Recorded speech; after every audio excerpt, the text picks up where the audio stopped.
आप दोस्तों एक्सप्लेनेशन शुरू करने से पहले प्लीज मेरे वीडियो को लाइक जरूर करिएगा और अगर आपको कोई मूवी की रिक्वेस्ट है तो कमेंट में जरूर बताइएगा। और हाँ, मेरे चैनल को सब्सक्राइब करना ना भूलिएगा, इससे मुझे बहुत मदद मिलती है। तो चलिए अब शुरुआत करते हैं एक्सप्लेनेशन से। फिल्म की शुरुआत में हमें एक प्रिंसेस को दिखाया जाता है जो महल के सबसे ऊपर वाले कमरे में बंदी बनी होती है। और तभी प्रिंसेस को होश आ जाता है जहाँ उसे कुछ विजन्स आने लगते हैं कि किस तरह से उसे बेहोशी वाली दवा सुंघाकर इस कमरे में डाला गया है। फिर तभी वहाँ दो सिपाही आते हैं जो प्रिंसेस को शादी के लिए तैयार करने के लिए ले जाने लगते हैं, जो देखकर वो उनसे लड़ने लगती है और काफी बढ़िया तरीके से उनका मुकाबला भी करती है। जहाँ वो एक की आंख में चाकू घुसाकर मार देती है तो दूसरी को खिड़की से ही बाहर फेंक देती है। तब कमरे में एक और सिपाही आने लगता है, पर उसके अंदर आते ही प्रिंसेस एक बड़े से हथौड़े से उसका भी खेल खत्म कर देती है। जिसके बाद वो कमरे से बाहर आती है और जब बैल्कोनी से नीचे देखती है तो वहाँ जूलियस नाम का आदमी किंग, क्वीन और प्रिंसेस की बहन वायलट को बंदी बनाया होता है, जो देखकर प्रिंसेस घबरा जाती है और खुद को दोष देते हुए कहती है कि ये सब मेरी ही गलती है। अब हमें कुछ समय पहले का सीन दिखाया जाता है जहाँ प्रिंसेस और जूलियस की शादी का समारोह चल रहा था। दरअसल किंग का तो कोई बेटा नहीं है जो उनके बाद उनके राज्य संभाल सके, इसलिए वो प्रिंसेस की शादी जूलियस से करवाना चाहते हैं ताकि वो अगला राजा बन सके। लेकिन प्रिंसेस जूलियस को बिल्कुल भी पसंद नहीं करती, इसलिए वो इस शादी से मना करके वहाँ से चली जाती है। और इसी कारण से गुस्से में जूलियस ने पूरे महल पर हमला करके सभी को बंदी बना लिया है। साथ ही अब वो जबरदस्ती प्रिंसेस शादी भी करना चाहता है ताकि वो राजा बन सके। अब जैसे ही प्रिंसेस आगे बढ़ती है तो उसके सामने एक आदमी आ जाता है जिसने सिंह वाले हेलमेट पहना होता है और वो उसे पकड़ने की कोशिश करता है, लेकिन प्रिंसेस उसके ऊपर चढ़ जाती है और उसका हेलमेट निकालकर उसके सिंह से ही उसे मार देती है। अब ये सीन फिर से पास के समय में मुड़ जाती है जहाँ लिन नाम की ट्री ने छोटी प्रिंसेस को लड़ना सिखा रही होती है और तब वहाँ क्वीन आती है, जिस पर फिर लिन उनसे कहती है कि प्रिंसेस के अंदर एक योद्धा वाला दिल और दिमाग है, इसलिए मैं उसे एक योद्धा की ट्रेनिंग देना चाहता हूँ ताकि वो किसी भी ताकतवर सिपाहियों को आसानी से हरा सके। जो सुनकर क्वीन खुश हो जाती है। अब प्रेजेंट में प्रिंसेस जब आगे बढ़ रही होती है तब फिर से सिपाही उसके पीछे पड़ जाते हैं, लेकिन वो उन दोनों का भी बड़ी बहादुरी के साथ खात्मा कर देती है। जिसके बाद वो बाकी सिपाहियों से बचते हुए अपने कमरे में आकर अपनी तलवार निकाल लेती है और तलवार देखकर वो पुराने बातें सोचने लगती है जब उसे लिन तलवारबाजी सिखा रही थी। और तभी वहाँ लिन का मास्टर लूथर आता है। लिन अब प्रिंसेस से कहती कि तुम्हें आज अपने बहादुरी की परीक्षा देनी होगी और उसके लिए तुम्हें हम दोनों से लड़ना होगा। जो सुनकर वो पहले तो घबरा जाती है, लेकिन फिर भी वो हिम्मत करके बड़े बहादुरी से उनका सामना करते हुए उन्हें हराने में सफल हो जाती है। जिसे देखकर लूथर हैरान हो जाता है और उपहार के तौर पर उसे अपनी तलवार देता है और ये वही प्रिंसेस की तलवार होती है जिसे लेकर वो अपने माता पिता को बचाने निकल जाती है। दूसरी तरफ जूलियस किंग से कहता है कि तुमने मुझसे वादा किया था कि तुम मुझे राजा बनाओगे, लेकिन तुम्हारी बेटी ने सारा काम बिगाड़ दिया। जिसके जवाब में किंग कहते हैं कि अगर तुम राजा बनना ही चाहते हो तो तुम मेरे साथ काम कर सकते हो, जिससे हम दोनों ही राज्य के राजा कहलाएंगे।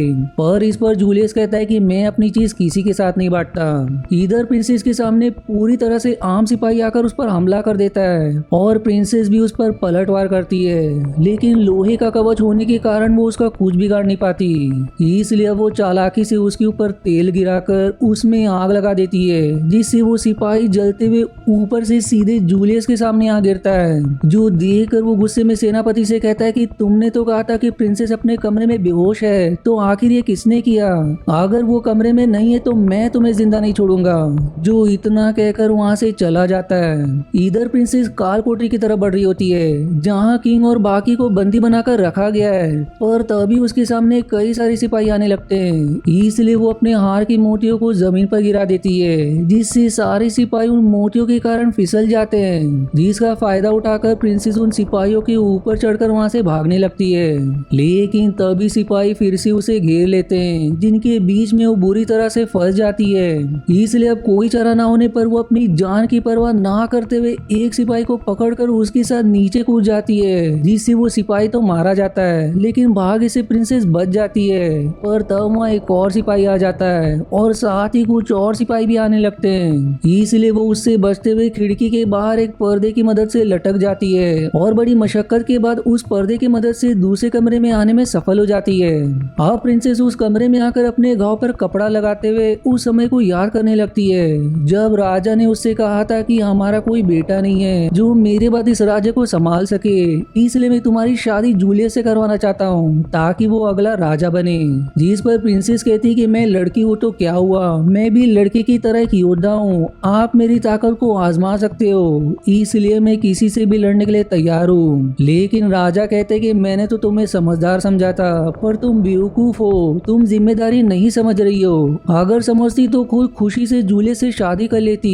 जो इतना कहने के बाद निराश के साथ वहाँ से चले जाते हैं, जिन्हें देखकर प्रिंसेस परेशान हो जाती है। अब प्रेजेंट सीन में प्रिंसेस के पास कोई आने लगता है, जिसे देखकर वो घबरा जाती है और बाहर आकर उस पर हमला कर देती है, पर वो कोई सिपाही नहीं बल्कि लीन होती है। और अब लीन को देखकर प्रिंसेस की जान में जान आ जाती है। लीन अब उसके घाव पर दवा लगाकर उससे कहती है कि काल कोठरी जाने का सबसे आसान रास्ता किचन से होते हुए गुजरता है, इसलिए वो दोनों तुरंत किचन में आ जाते हैं। लेकिन वहाँ भी सिपाही उन पर हमला शुरू कर देते हैं, पर लीन और प्रिंसेस उनका डटकर मुकाबला करते हैं। लेकिन अब उनसे लड़ने वहाँ जूलियस की असिस्टेंट मोइरा आती है, जो अपने कोड़े के साथ उनसे लड़ने लगती है, जिसका सामना वो दोनों बड़ी बहादुरी से करते हैं, पर तब भी वो उन पर भारी पड़ने लगती है। इसलिए अब लीन प्रिंसेस से कहती कि तुम यहाँ से काल कोठरी जाओ, तब तक मैं इसे संभालती हूँ। इसलिए वो वहाँ बने गुप्त टनल के अंदर चली जाती है, जहाँ से वो सीधे काल कोठरी में पहुंच जाती है और वहाँ के सभी सिपाहियों को राजा के सामने मार गिराती है। अब उसकी लड़ाई देखकर राजा दंग रह जाते हैं कि मैंने प्रिंसेस को कम समझा। और इसके बाद जब प्रिंसेस किंग और बाकी को जेल से बाहर निकालकर जैसे ही आगे बढ़ती है तो सिपाही उसे चोरी से मारकर बेहोश कर देते हैं। अब प्रिंसेस को जब होश आता है तो अपने आप को बंदी बना पाती है, जहाँ उसके सामने उसका पूरा परिवार और साथ ही लिन भी बंदी बनी होती है। जूलियस अब उससे कहता है कि इन्हें बंदी बना देखकर तो तुम्हें बहुत सुकून मिल रहा होगा, क्योंकि ये सब तो तुम्हारे ही कारण हुआ है, और अगर तुम इन्हें आजाद देखना चाहती हो तो तुम्हें मुझसे शादी करनी होगी। और इस पर उल्टा प्रिंसेस कहती कि जब तक मैं तुम्हारा सिर धड़ से अलग न कर दूं मुझे सुकून नहीं मिलेगा। जिसके जवाब में अब जूलियस कहता है तो फिर मुझे तुम्हारी जरूरत नहीं है, मैं अब वायलेट से शादी करके राजा बन जाऊंगा। जो सुनकर प्रिंसेस घबरा जाती है, पर चालाकी से मोइरा पर हमला कर देती है। वहीं लिन खुद को छुड़ाकर चुपके से वायलेट को लेकर वहां से चली जाती है, जो देखकर गुस्से में जूलियस प्रिंसेस को सिपाहियों से कहकर खिड़की के बाहर समुद्र में फेंकवा देता है, जहां वो एकदम गहराई में जाकर डूबने लगती है। और तभी उसे पुराने बातें याद आने लगती है, जिससे उसे हिम्मत मिलती है, इसलिए समय रहते जैसे तैसे पानी के बाहर आने में सफल हो जाती है।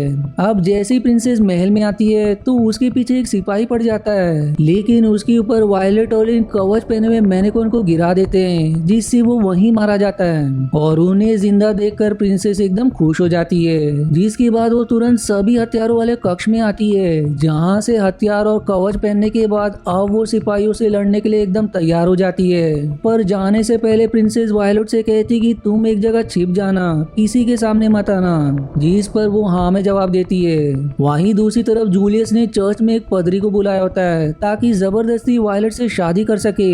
फिर तभी उसे चर्च के बाहर प्रिंसेस और लिन सिपाहियों से लड़ते हुए दिखाई देते हैं, जिन्हें देखकर वो बाकी सिपाहियों को आदेश देता है कि जाओ और उन्हें खत्म कर दो।